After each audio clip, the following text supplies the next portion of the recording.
And now we have our second lightning talk.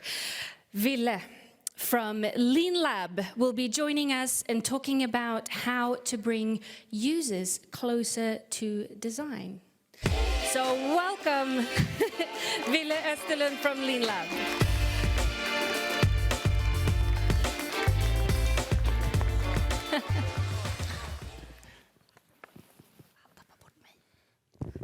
Thank you for the earlier speech. It really helped me to do my presentation. I believe that the way we involve our users in designing our products and services is broken. And I'm here to do a presentation on how to fix that. In the era of customers and experience economy, where we now live in, it means that we as consumers, we have a huge choice of products, brands, and services that we can choose from. What this means for us as designers and practitioners is that we need to understand and build better experiences for our consumers. And those experiences hinge on understanding our users. I'll start with the good news. I think many of us get this. The C-suite gets this. There's a lot of companies out there who are systematically investing in customer experience and really seeing massive boosts in their stock performance. I think the business teams get it. The more they involve users into the customer journeys, step by step, improving the journeys and the experiences, the better returns they can see on sales, retention, and word of mouth.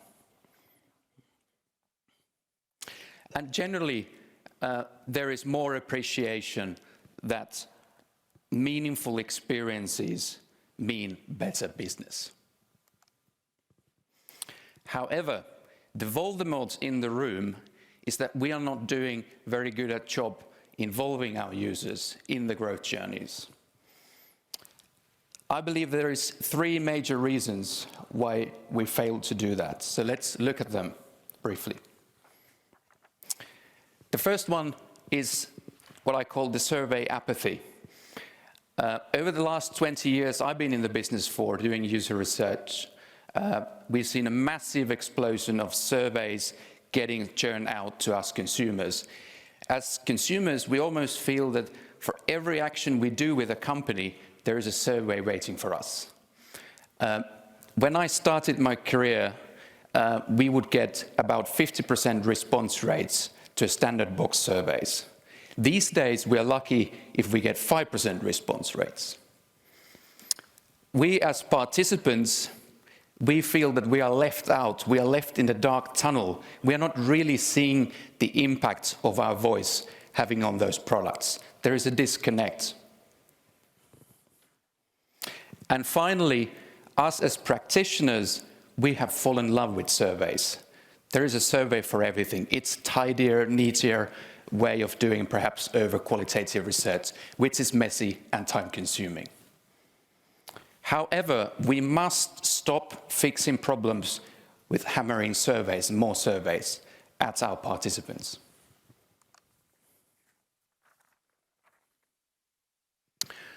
The second challenge is that we are missing a customer segmentation.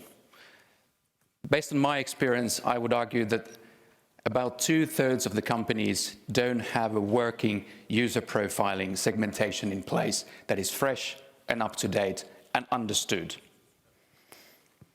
That means that building cohesive experiences when you're not fully understanding your customer profiles and users is immensely difficult. And imagine your roadmap. How on earth will you make decisions on the must-haves and the nice-to-have features when you don't know your users? Without the proper user segmentation, you're likely to end up in one of the 3 following scenarios. One is management whims. We're all familiar with that. Someone walks in the room, they have the highest star ranking on their shoulders, and they will call the shots on how the product is developed. The second scenario is that you start following the loud customers, the ones that are coming through the telephone, they're coming through the sales, they're coming through the customer support. They're saying, we need this feature and we need it now.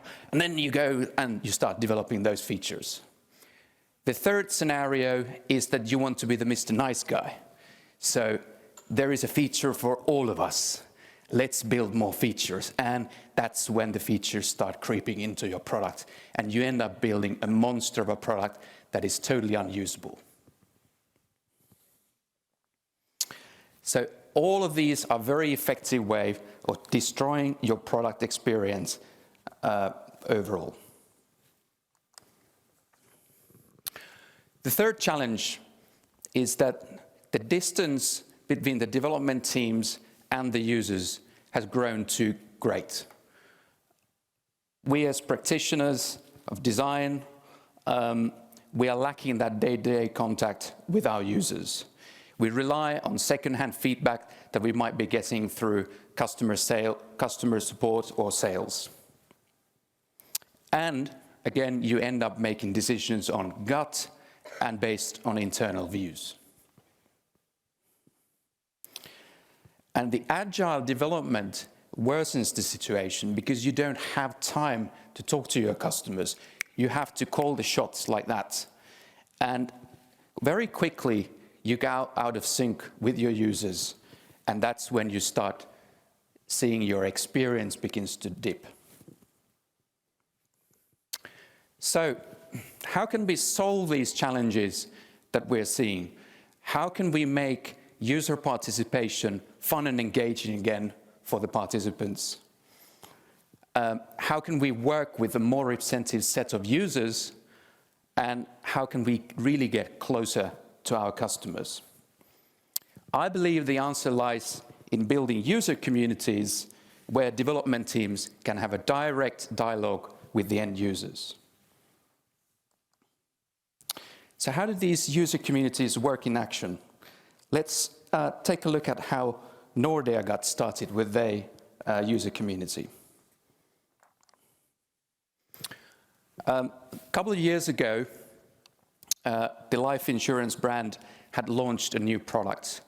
It was a revolutionary product for them, essentially connecting life insurance to health metrics. So the catch being that the more you move, the better coverage you get for your life insurance. Needless to say, it was a new and bold move for a very traditional insurance and banking group.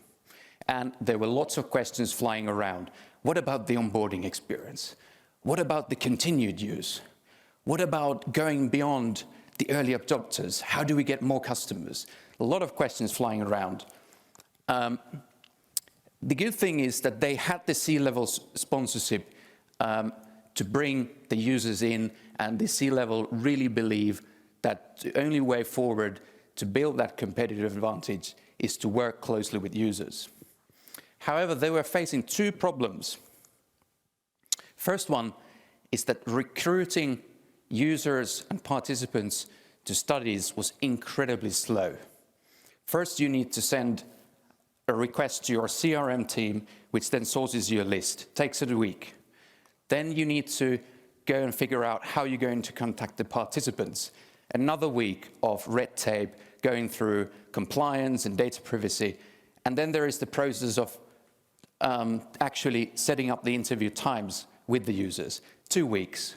So 4 weeks of waiting time to get just in front of the users. If you're lucky.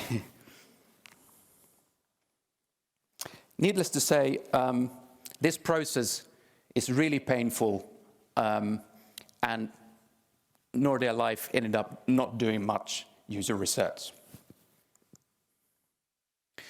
The second challenge was really coming from the digital teams. I guess all of us are working towards agile development where you run 1 or 2 week sprints. So waiting for 4 weeks to get in front of the users is an absolute no-go. The digital teams needed a faster way to connect with users for every sprint. So that's when they decided to set up a user community. User community is really a place where the development teams can have a direct dialogue with the users. It creates a community environment for the participation.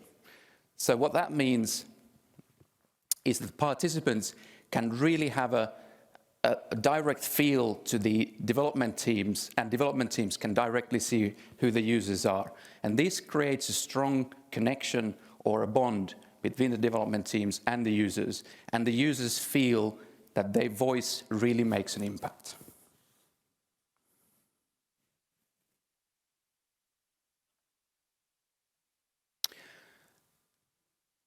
This solution that they're using has integrated mixed methods on the same platform. Mixed methods meaning qualitative and quantitative research all in one. And that means two things. One is that the participant experience becomes much more varied because you're not sending surveys, but you can actually involve people into qualitative discussions, mystery shops, diaries, photo challenges, and a lot more of things that you can participate in. That makes the participation engaging. The second thing is that we as practitioners of user research, we can use more methods. Seamlessly, we can jump between qual and qual and get more qualitative understanding into our customer development. If you're interested in the mixed methods, my colleague Lotta is doing a workshop about that right after this break.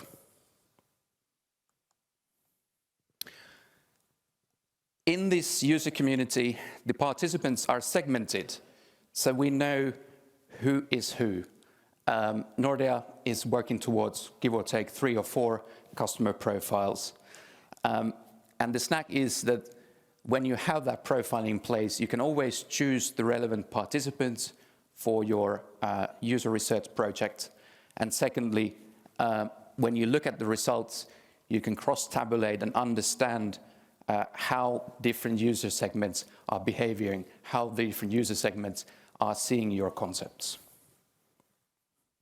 So it really gives you a sound place to make better decisions. Right. In terms of use cases, Nordea Life is using their community to build understanding on their customers. So they're doing a lot of work on user journeys, setting up diaries, setting up discussions and surveys, just to understand who their customers, their users are, and how they are interacting with their product. With that, they're also building real-life stories, so asking people to share their onboarding journeys, their stories, how they became customers, and so on.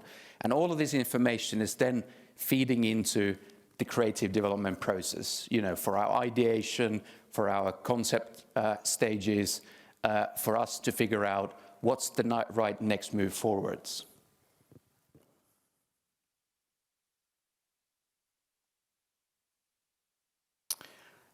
And in addition to doing basic user understanding, Nordea Life is also using their lab to quickly test and develop different concepts and designs. On the left here, you can see there's been different infographic designs being tested. And on the right-hand side, you can see an example of an A/B test where they're essentially testing 2 different customer flow forms. So user community is really a way to test and refine concepts before you're committing those to development resources. Right, let's conclude. What we are seeing is a huge impact on the participation levels. So with the user community, we can really fight the survey apathy. We're seeing 4 to 6 times higher participation rates. When we are asking from the participants, 90% feel that this way of working with development teams is engaging and fun. And 2/3 really feel that their input is genuinely making an impact. From the internal perspective, Nordea Life is really much more connected with the customers. They've been able to cut down the development times, the recruitment times from weeks to days, and the development teams feel that they are more connected with the users than ever before. And overall, there is increased savviness to talk about customers within the company.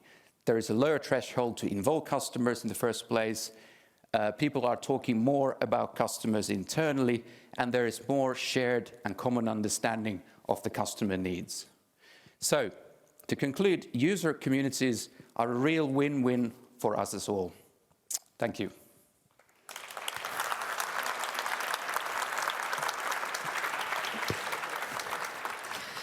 Thank you so much. So it really seems that not only are you going through a help in process transformation, because it's a new process, but you're almost humanizing a bit of the user centricity.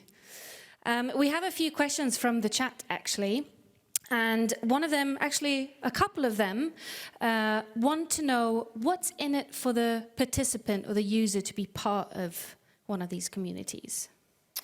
Oh, there's a long answer and a short answer. I guess I need to go for the short one. Middle. In interest of time. But if you think about the participation motivations, it falls into intrinsic rewards, indirect rewards, and then extrinsic rewards. We are very good at giving extrinsic rewards. Like, okay, in exchange for your participation, I give you 10 euros or 20 or whatever it is. But we are not very good at giving the intrinsic rewards. The feeling that my feedback actually counts and I can really make a difference. And that's the whole idea with building these user communities, that they can really see the direct link. I've been helping you out. Few months in, I can see a new concept. It's been tested. I get invited to a beta test and I get to use and try it. So that's the intrinsic reward. You can really see that your voice counts. Thank you very much. We'll do one more.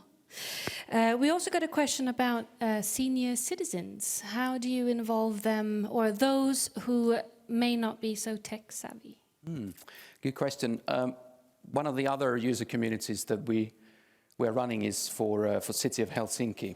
And as any public organization, they need to be very acutely aware that they are really participating all the groups, senior citizens and groups with disabilities. What we're seeing is that we can get what I might call the silver surfers onto these programs, and they have actually a lot of time to participate. But then, of course, not everyone can join these programs, so then you need to do additional ad hoc work to ensure that the perspectives that you're collecting are representative. So that might mean, running some offline groups and making sure that those voices are heard. Thank you. For everyone, Lean Lab also have a booth in the Orangeriet if you want to come and talk to them more about that there, as well as this workshop, which I'll be announcing shortly too. Thank you very much. Everybody, big hand.